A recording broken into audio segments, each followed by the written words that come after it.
Hello my loves, welcome back to my channel.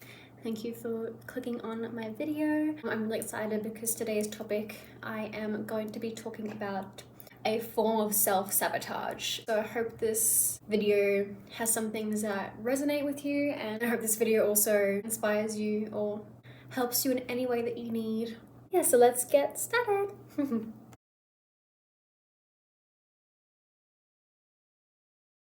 Today I want to talk about self-sabotage and one of the ways in which it had been affecting me for a while with regards to my business, with regards to my projects, with regards to just things that I'm passionate about and things that I want to succeed and do well in. So yeah, this form of self-sabotage, I don't know what you want to call it, but in the way that this particular one affected me, and it had been for a while, probably my entire life, which I realized now it's taken me a bit to kind of fully understand what was going on and why I was doing it, and there are so many layers to it. It's kind of piecing together an array of patterns and behaviors and toxic cycles and toxic patterns and conditioning as well as tied into your own personal belief system, your own personal self-worth, like your insecurities or your confidence. Like it ties into so many things. It's more than just one thing and then one thing to resolve and one thing to just fix automatically.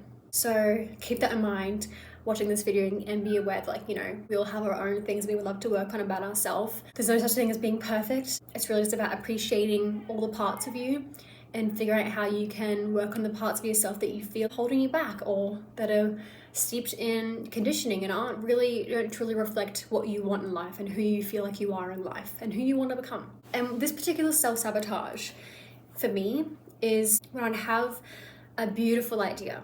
I'd feel so passionate, I'd feel so excited, I'd feel so ready to just do it and to just see what happens, right? And to just succeed, basically. That's how it would start initially.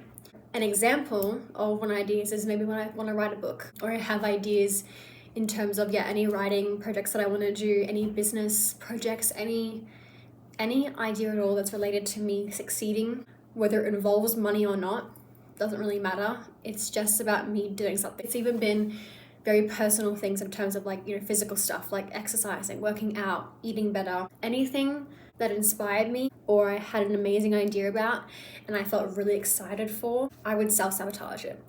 And the way that I've been doing this was I'd start planning this idea, I'd start thinking about all the things that will be involved in this.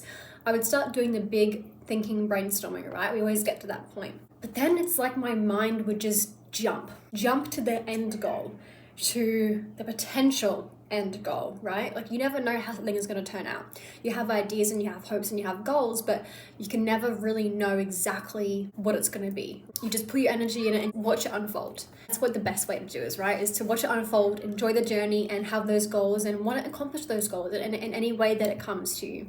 But for me, I would jump straight to the end within a very short amount of time of having this idea and planning this idea.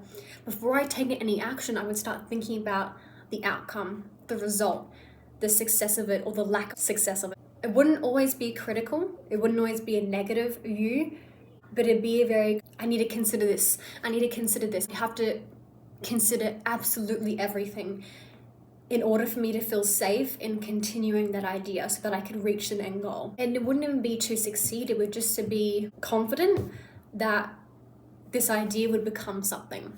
And it's almost like I would have the fear of succeeding as much as I would have the fear of failure. How could you get to that point? How is that going to actually work out? Is that actually going to be what you want it to be? Are people going to laugh at this? Are you going to even want to do this when you get closer to it? Are you even going to like it? Is this even a good idea? I would also just really try to control it. I would try to think of absolutely every single aspect, factor, part of that plan or project or journey or outcome that it was going to be or had the potential of being. And doing that, that controlling part of it would ultimately destroy it. And that controlling part of it came from fear. Came from, again, the fear of succeeding, the fear of failing. There's so many layered fears in that. And it would always just prevent me from wanting to go further. I would doubt it. I would doubt its success. I would doubt my ability to uphold the successfulness or whatever that project could be. And I would also get that in sense of like, I guess you could say imposter syndrome, where I'd be like, am I the kind of person that can achieve this? There was so many layers to it, but a big thing of it was the controlling part, which was like, I have to know every single thing that's going to be involved in this, that's contributing to this. And because of that, I would prevent myself from being able to experience the journey. And then I would just lose the passion, I would lose the drive, I would lose the motivation, the inspiration. The idea would still be there. I would forego putting any action into it because I would doubt every single part of it. Or I would try to control it too much. And then I would get too overwhelmed. And I'd be like, no, I can't do it, it's too much. And what I've realized is that I've done that for so many things. So many things I've started and never finished. And I feel like so many people have this. I feel like it's such a common thing because I think for a long time I didn't fully understand it. And maybe people watching this video already understand it. And if you do, that's fucking amazing. Like, go you. But for me, I didn't see it for a long time. I just thought that I would lose motivation. I just thought I was someone who couldn't accomplish things because I would get distracted, or, couldn't stay focused, or I couldn't commit to something. I always thought it was me not being able to commit. And it wasn't, I think, the fear of commitment. It was the fear of what it could be or what it might not be, and how that would be a reflection of myself. And also fear of needing to control it so it became something that I wanted and not something that I didn't want. I didn't think I had enough in me to truly create what it was that I wanted to create. And I definitely am aware of that now and have seen that pattern. And now I'm really focusing on when I do have ideas, when I do have inspiration, when I do have passions that I want to start and things I want to create, I would really focus on not allowing thoughts of the future and the thoughts of the end goal and the thoughts of the outcome to be involved. I would take a step back whenever they came in and I would say thank you and refocus myself on the present moment.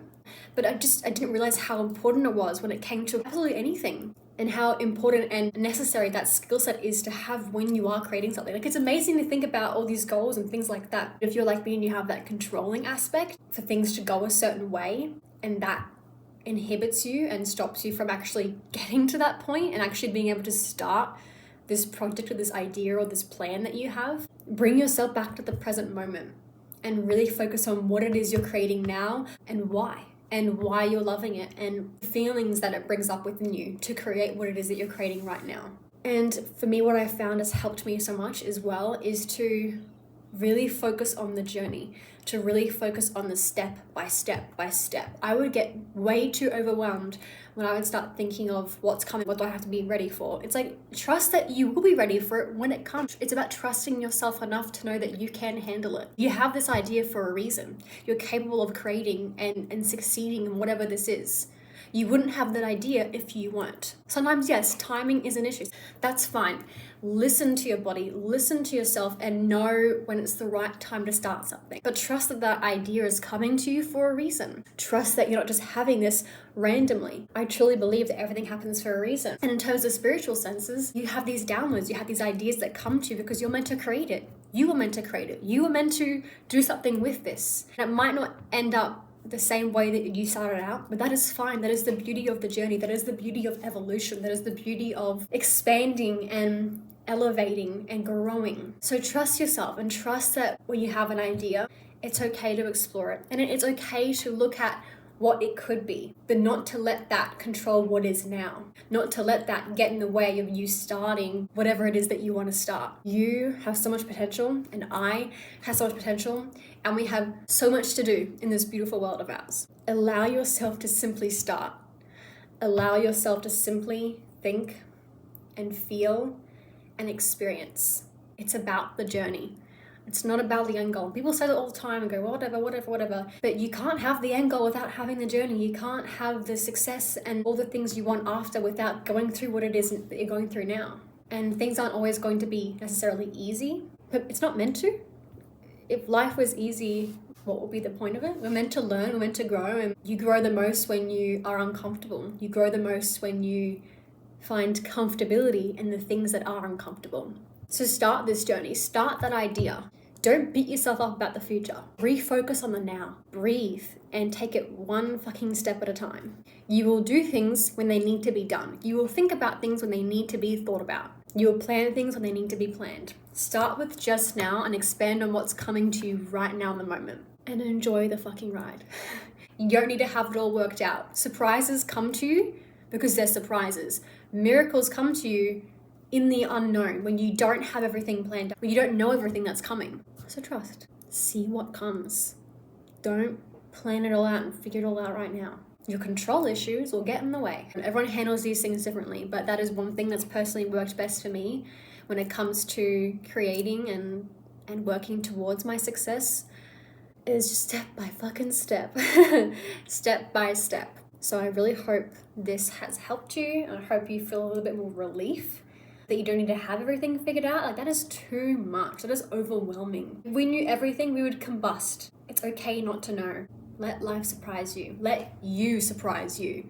And be excited for that. Be excited for the now, and be excited for what's coming to you right now and what you're getting to do right now. Like right now, I'm not thinking about who's gonna like this video and who's not. I'm not thinking about how many fucking whatever it's gonna get. I don't care. I simply wanted to make this because I felt like it. Whatever it turns into is whatever it turns into. I don't have a control on that, and I trust myself enough to know that it's good. To know that as long as I'm enjoying it, at least I did, because it's my journey. I feel like that was all I kind of wanted to talk about today, the self-sabotaging sort of thing. But it really has helped me, taking things step by step and day by day, and not put so much pressure on myself to be perfect, because we aren't perfect and we don't need to be perfect, but you are amazing. Thank you for watching. I really enjoyed chatting and hanging out. But yeah, I love you so much. If you are interested in channel readings, psychic readings, I offer those on my website, which is linked down below if you want to check it out. I love you.